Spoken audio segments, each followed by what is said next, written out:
How we doing today? Good. Well, as I said the last time I talked, I think the most important thing for any team this time of year, but especially our team, is to reestablish the identity that this particular team is going to have for this year. And we've had two really good first practices. Carryover seems to be pretty good, especially with the younger players. The 12 new guys that came in, I think there's a few guys there that can probably help us in some way, but it's probably too early to know for sure exactly how that would be, what that would be, and how much that would be. But I think a good question for every player to ask themselves, right now is, what do you want in order to accomplish the goals and aspirations to be successful, but what are you willing to do it? I think is probably a better question. And we ask the players to invest in themselves, but sometimes, you have to give a little something up. Very important to have the right recovery in terms of sleep, what you do off the field as well as what you do on the field. Sleep, how you hydrate, how you take care of yourself, how you eat, how you dissipate. All these things affect ability to recover, which affects performance, which in turn affects how effective a player you really are when you get out on the field. I think the acclimation program that we do right now is probably a good thing. 2 days in shorts, 2 days in shoulder pads, and then we can get into full pads. I think it's good for the players. We can do a lot of good teaching in these days in shorts, which I think we've been able to accomplish. And,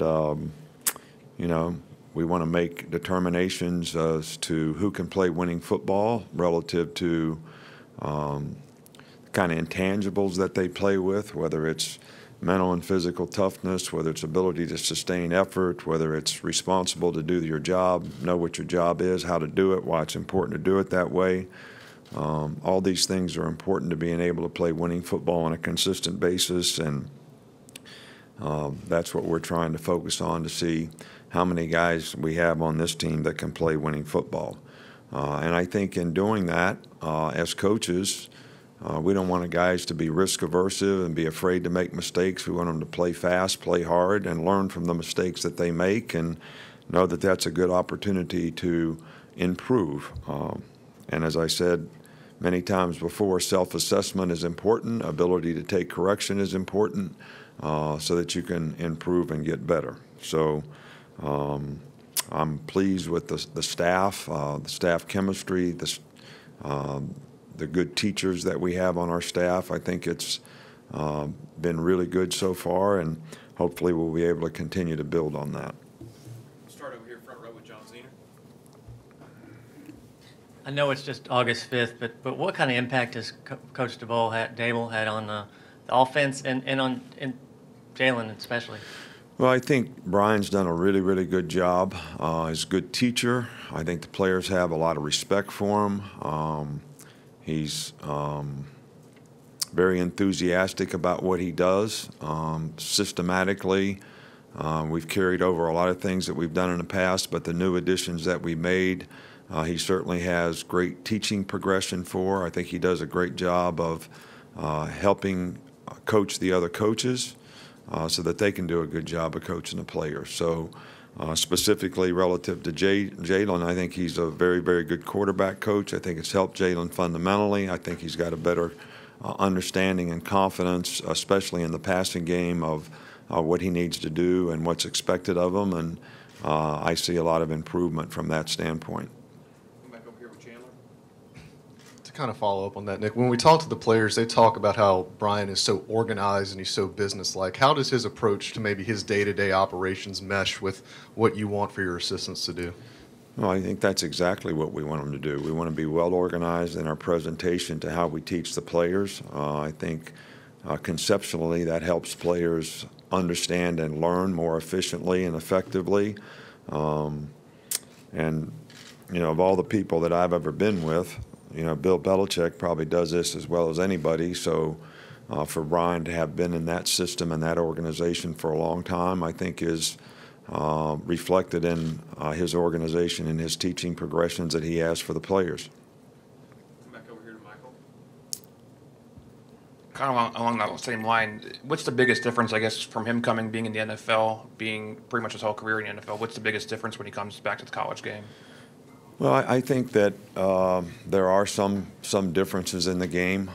I think the biggest thing is the rule about being downfield, being able to throw RPOs. The kind of play action passes are a little bit different because the lineman can be 3.5 yards down the field. But I think because we have a good staff overall, and we made some additions with some people who have had a lot of success, with that type of offense. It's been fairly easy to learn and implement into our system that we've had in the past for Brian to learn and to be able to implement it in the system that we have right now. So I don't think it's a big issue. It's all football, and it all comes down to ability to execute, which is fundamentally how you block, how you tackle, how you run routes, what the quarterback reads to get rid of the ball, how we pass protect. So those things are pretty much the same at both levels. So the one thing is probably the thing that's a little bit different, but that's not something that we've had an issue implementing. Go back in the back with Cecil. Coach, I guess a little off the wall, but is there any possibility that Trayvon Diggs could have an offense-defense role this fall? No, we're not really going down that road right now. We're really focused on trying to develop him as a corner on our team. So we're not going down that road right now. We really feel good about the young receivers that we have. So we're giving them as many reps as they can, and hopefully at some point in this season they'll be able to make a contribution. But I think right now Trayvon is focused on one thing, which I think is important, especially with young players, to define a role so that they can be effective in that role. So can I be off the wall for a minute? And are we WIA over there with the crutch? I mean, you know what that means, right? Wounded in action. I mean, what's up? I'm questionable for next Saturday. So. You better not miss treatment then. I'll be there. Ginger will track me down if I do. So, also the other, even more off the wall. In the past, you've had success using a defensive lineman in a goal line or a heavy offensive package. Is there anybody that's got that skill set for you? Well, I think we have some guys that probably do. Right now, we haven't even done goal line and short yardage yet. So, that's. And that depends a little bit on the players that we have on offense.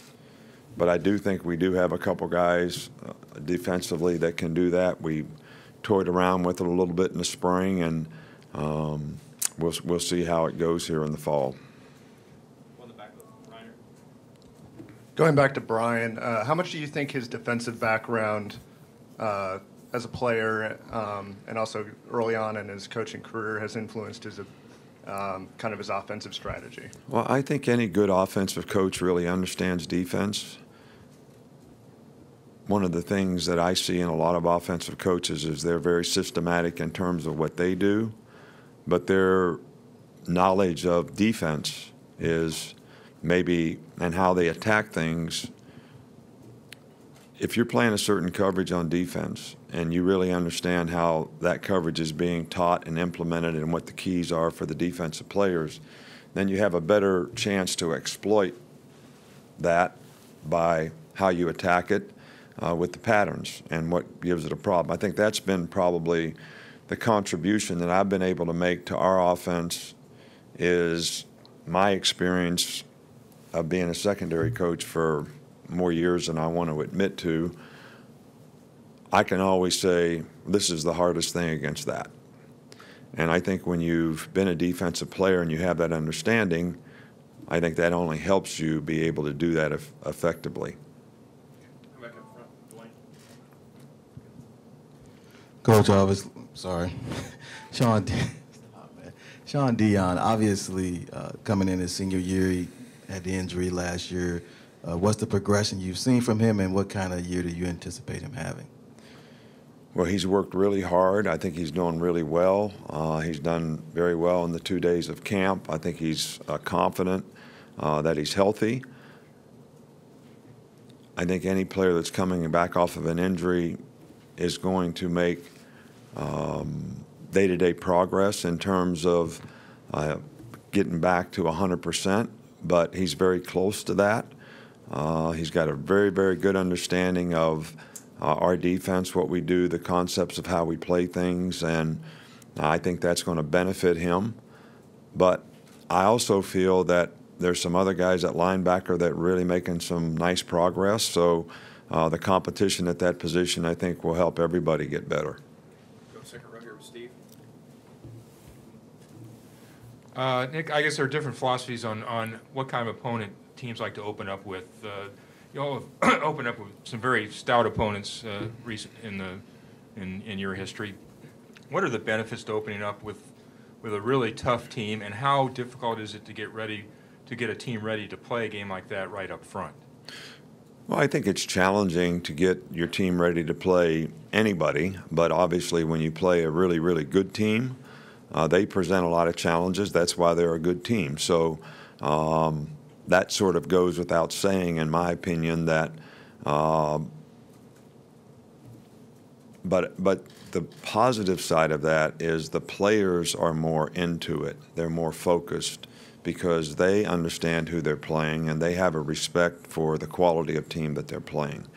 I think the benefit is it helps the off-season program, it helps spring practice, it helps summer conditioning, because the players are really looking forward to playing in a game where they have a tremendous amount of respect for their opponent.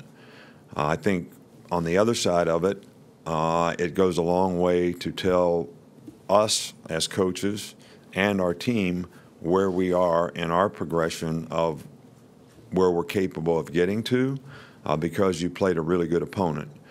Sometimes if you play a not so good opponent in the first game, maybe some of the things that are real issues and problems don't surface, and therefore you don't address them. So I've always liked playing a good opponent because of the effect that it has in the off-season. I think the players have really good focus in fall camp, getting ready for that game. And I think from a coaching standpoint, it certainly tells you where your team is when you play a good opponent. We've got two more, Alex and then Rick. How much, as a defensive staff, how much can continuity kind of help from one year to the next moving forward? And where do you feel like Jeremy kind of took another step as a defensive coordinator last year? Well, I think Jeremy was a very good coordinator at Florida State and Georgia, playing a similar system to what he sort of learned here. So I don't think it was a tremendously difficult transition for him to implement what we did here, but I think he did a fabulous job. I think statistically we were better in a lot of categories than even the year before. Granted, we had a lot of good players, but he got the good players to play well, and I think that's the key. I think that the fact that we have all the coaches on defense, the continuity on defense, the understanding, how we coach things, how we do things, probably is a benefit. And it's probably a benefit with all the young players that we have and all the players that we have to replace, that hopefully will enhance the development of those players so that we can get them where they need to be to play effectively, this year. Okay, we'll finish up in the back with Rick. Coach, you're known as one of the top coaches in America in player development. How important is it to you to hire coordinators, other coaches that are good at just doing that? Well, I think that's what makes a good coach. I'm not talking about myself now, but I'm talking about the people on your staff that, first of all, can relate well to the players, can get the players to buy into the things that they need to do to be all that they can be, and to sacrifice the things that they need to give up so that they can do that, to invest in themselves so they have the best chance to be successful. I think it's important that you're a good fit on the staff. When I say that, I mean you get along well with your peers. you buy into the system that you're trying to teach so that everybody's committed to the same goals and aspirations, just as important for the coaches as it is for the players. So I feel really good about the staff that we have right now, and hopefully we'll be able to continue to build and grow and help our players develop because of the staff we have. Thanks, Coach. All right, thank you.